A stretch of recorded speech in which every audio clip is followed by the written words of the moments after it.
Ladies and gentlemen,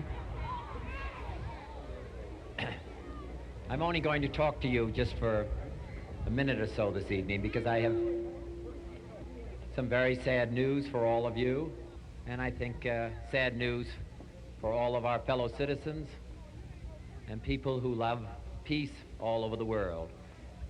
And that is that Martin Luther King was shot and was killed tonight in Memphis, Tennessee.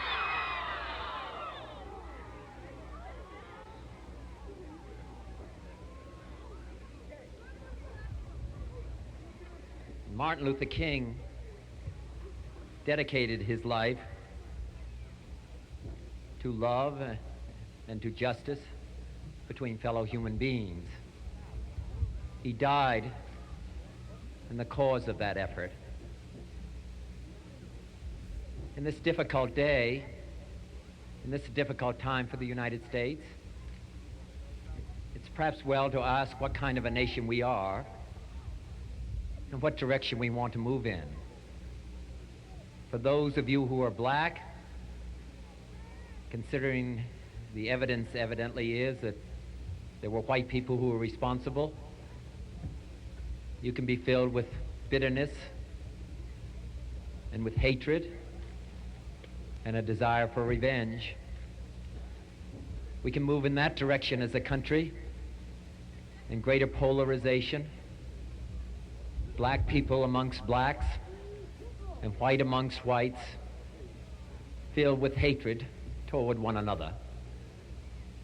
Or we can make an effort, as Martin Luther King did, to understand and to comprehend and replace that violence, that stain of bloodshed that is spread across our land, with an effort to understand,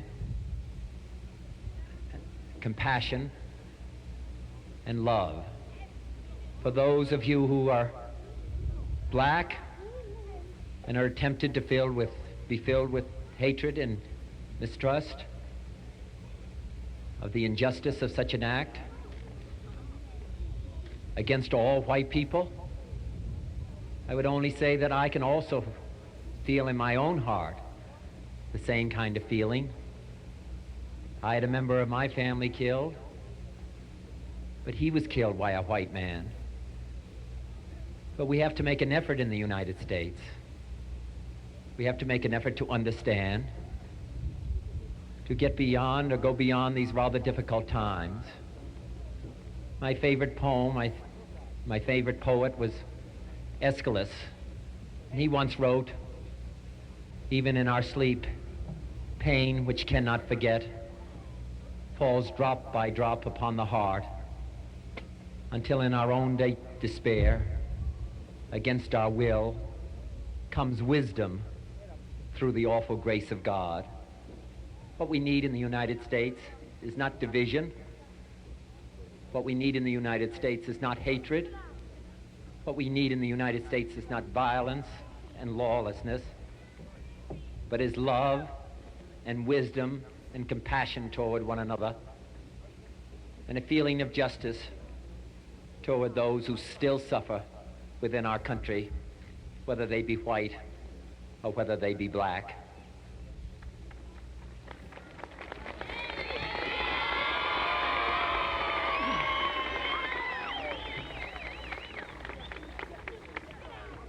So I ask you tonight to return home, to say a prayer for the family Martin Luther King. Yeah, it's true. But more importantly, to say a prayer for our own country, which all of us love, a prayer for understanding and that compassion of which I spoke. We can do well in this country. We will have difficult times. We've had difficult times in the past, but we will have difficult times in the future. It is not the end of violence. It is not the end of lawlessness, and it's not the end of disorder.